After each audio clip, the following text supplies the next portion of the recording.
All right, guys, welcome back. We got episode 2, season 5. Special guest, Mr. Kellon Izatt, Senior Vice President, guys. First one on the East Side. What's up, Kellon? What's up? Thanks for coming, brother. Yeah.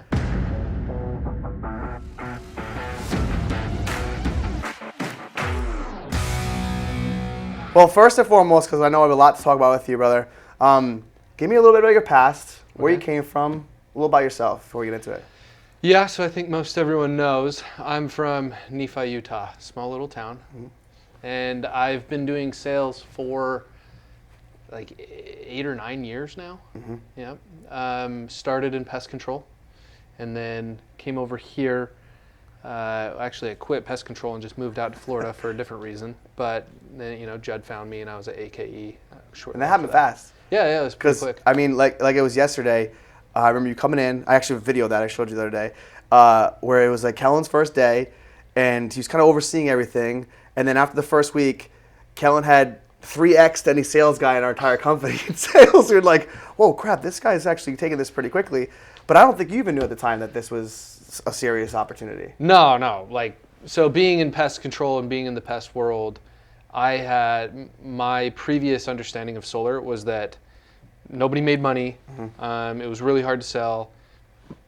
It wasn't something to scale, right? Yeah. Then once I came over here, I was like, holy crap, there is a giant hole, and this is an opportunity where like skilled salesmen can come in here and just exploit, right? The opportunity. And so that's kind of what I did. Well, you hit a home things worked out, For sure. Super lucky. But knowing that, seeing that and witnessing that myself, but more importantly for you, what was going through your mind during that, especially that first 2 weeks?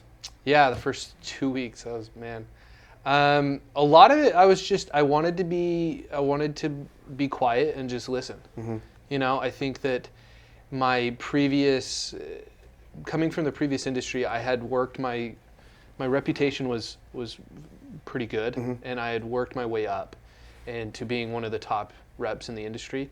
And I knew that coming over here, it was a totally different thing, and that I could translate all my abilities and my skills to this industry, but the only way I was going to do it effectively if I was just quiet and listened and became a student. Yeah. So my first 2 weeks, my sole objective was to learn from everyone, right? I remember being with the setters and being on the doors, shadowing them, and just like acting like I was a brand new rep who'd never knocked a door, and just like really trying to soak in everything. I mean, I know that witnessing you do this, I mean, I remember saying to Judd at the time, hey, there's something about him. He's not saying much, but he's taking this. This is the first day. He's taking this in, and he had told me, Judd had said, hey, he comes from a very extensive background of sales, and he's done really, really well. But like I didn't think, and I don't think anyone ever understands that you're just going to come out and hit a home run. And not to mention, not only do you hit a home run, but then there was like the down and the up and the down during that come up over the year. So kind of talk to us a little about like your first year then. So my first year, within, like 3 months of being at AKE, we had scaled and built another office, and we were down in Cape Coral. And I asked my buddy Austin Beezer to come over. He brought a bunch of people. It's like we kind of had a bunch of people pretty quickly ready to rock and roll. And then it was just off to the races, right? So it's like we were trying to make as much money as possible, and that goal quickly turned into, all right, how can I scale this into a business that is going to feed us each and every week? Yeah. And so we tried to focus. We shifted our focus on, instead of just a cash grab, into more of like, let's build something, right? Yeah. And that came with challenges, right? Because the solar industry just has them. Sure. Door-to-door industry has challenges no matter what, but we were really blessed and have had a lot of success. We split off, I think that first year we split off like four or five teams, I can't remember. Now, do you remember like the schedule back then, what your hours were and what your business was like during that time? Yeah, I mean, it was, it was a bit crazy because would wake up, do my morning routine, start recruiting pretty early. We were recruiting constantly on phone calls. And then we would go to the office for the meeting, then go out on the doors with some of the reps, and go close some deals as well. So well, it was like you were morning closing a to high night. rate. So It was pretty impressive. So on that path, I think I think a lot of guys go through not just the schedule, the hours, the emotional toll it takes on you. Just because any job, when you're working those kind of hours, it can be challenging. Sure. Because you're coming from, a lot of us came from a summer gig, so to speak, where you're like, hey, work from 9 in the morning until 9 at night and like work 100 days and call it. And now when you go from 100 days or 120 days, whatever, to 365, what was like the challenge in that? Yeah, that was kind of a transition, right? Mm-hmm. So, and it was interesting because I was so used to in work going 110% for that 100 days that you're out there. And I realized that I also need to like have a little bit of balance in between, right? It's because it wasn't necessarily me burning out, but a lot of it was that my family was burning out, right? Because it's like if I'm gone till 10 o'clock at night every night, it's like I haven't seen my daughter, I haven't seen my wife, and so I kind of had to recalibrate and adjust. But what I found is that our system that we've created here perfectly fits, right? So it's like I was making sure that I was spending, my priorities shifted to not just work, but making sure that I'm doing the right behaviors in my daily life to get the results that I want in my professional life, but also in my private life, right? So it's like I would make sure that I'm reading a book and working out, but also spending an hour with my daughter and playing with her, right? And you just kind of schedule it in, and then you're able to go for much longer, and you don't have that burnout experience, and then you're able to perform at a higher level too. It's a really good point. I think you should expand a little more on that with the balance of life. The work-life balance is a statement, but it's a real thing. And I know when you have a family and you have a daughter and just a new son, it can be challenging with the schedule. So what kind of advice can you give to others as far as balancing their life? Yeah, I mean, I think that all of it comes down to taking the time to plan. Yeah. Right? It's like if you aren't planning, then you aren't going to really, you're just going to let life take control, right? So I was really adamant about every Sunday sitting down, doing my weekly planning, and making sure that I would communicate that with my wife, and she would sit with me, and we'd kind of plan out the week of like what her needs are, what my needs are, what my professional needs are, and ways that we can plan around it, because it doesn't necessarily mean like, I don't really believe that life is always going to be this perfect, harmonious balance.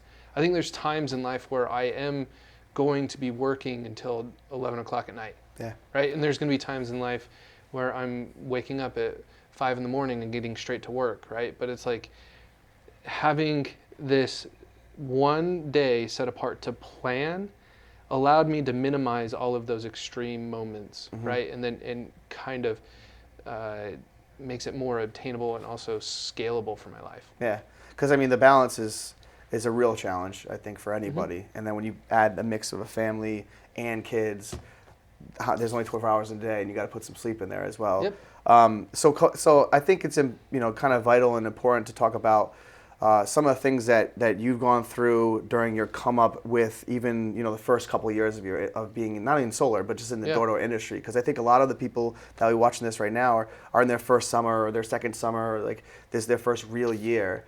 What kind of advice can you give to the people listening that you went through, good and bad?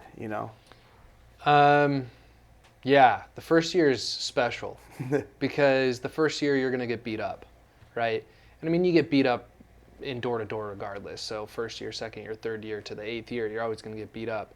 However, I guess my advice for the first year is to focus a lot more of your time on the process rather than the results, right? Because we're always, as human beings, we're so focused on comparing ourselves to everyone else. True. Yeah. Right? And if we do that, it's just setting ourselves up for failure. So one thing that I felt like was helpful for me is I would focus on my process every single day, right? Just getting my system down. Yeah. And it got to the point where I kind of felt robotic, but like it would get me better results because I wasn't focusing on the results. I was just focusing on, all right, cool, I just have to accomplish this process, right? And that's a good point, because a lot of times we focus on the results. I think everyone is focused on the end result, and like what you've taught and what we spoke a lot about is like understand the levels of getting to your result. It's like you have to start with trust and understand to handle the process and the conflict that comes with it, and then you get the results.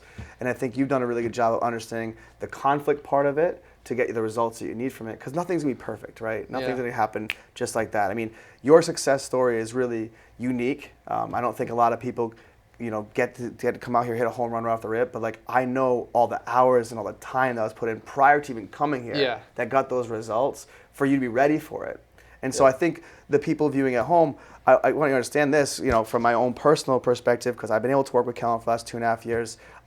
His success story can be replicated, but I think one of the most important things you can point out is balance your schedule, and then your Sunday planning was dialed in. You knew by Monday that what you had to do for the week.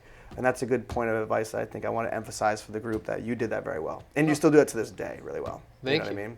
I know a lot of times, high-level guys always have to look up. We always have to find more. It doesn't matter if you just start out your career or you've been in it for 20 years. We're always trying to find something that we look up to, like a mentor. So who or how many people mentor or you look up to that you can expand a little on?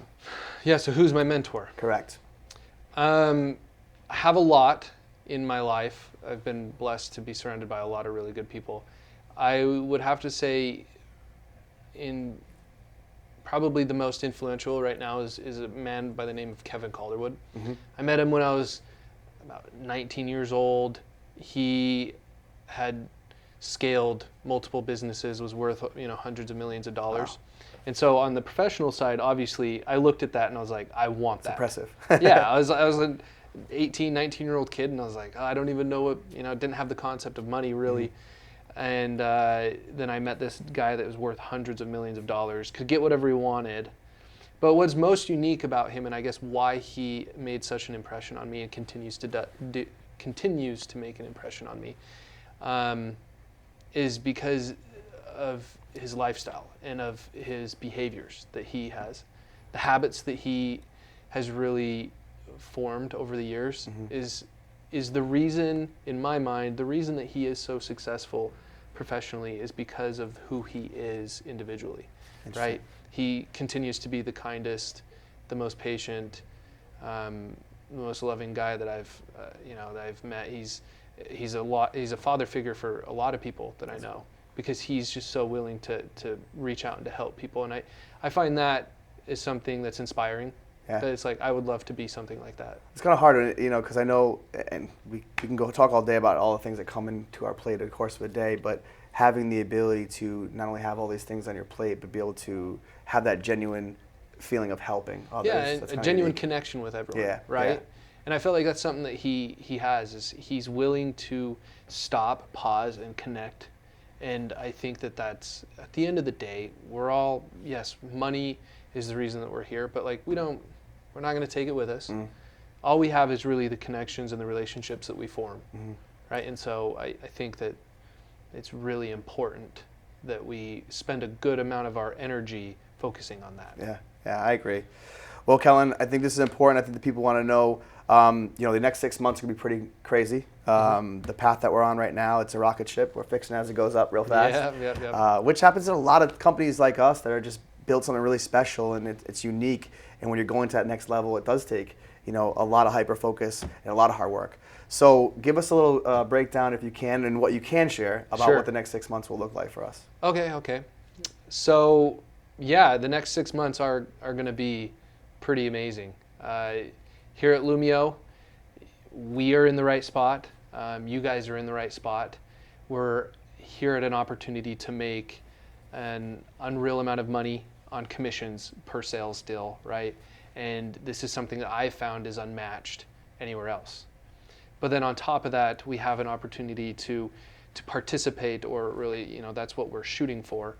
The end goal is to be able to take a company public, right? And that we all have shares, that we can have ownership of a company. And we have recently just revamped our EGP, our equity program, where everyone can participate from setter all the way up. And I think that we are in a really unique opportunity to not only participate in future earnings, but then also participate right now in a crazy commission structure that allows everyone who's being successful and having success out there to also just make a ton of money. Perfect. And it's been fun. It's been challenging. We're not sleeping very much, but it's been fun. Well, Kellon, I appreciate you coming in. I think the guys have one thing to ask from you is, what kind of numbers did we do last week? Yeah, so let's do a recap of last week's numbers. Here are your top closers from last week. In first place, obliterating the next spot, Mr. Samuel Johnson with 7. Excellent work, Sam. In second place, we got 3 of you. We got Adam Malloy, Cameron Thompson, and Michael Schlegel. Excellent job, all with 5. And then rounding out your top 10 with 4, we have a bunch of you. We have Austin Matord, Marshall Renew, Carter Pilling, Christian Foreman, Kyson Thompson, and Ryan Lowe. Excellent job, you guys. Here are your top setters from last week. We had a bunch of you with 3 last week. We had Ashton Hyde, Bessie Perrault, Cade Poirier, Isaac Rosa, and Preston Scott. And then a ton of you guys with 2. We got Almaldis, Charles Alcock, Jacob Pearson, Aaron Smith, Alexander Moroz, and Anthony Escalera. Excellent job, guys. Let's break through 3 next week. Let's get a bunch of you up there.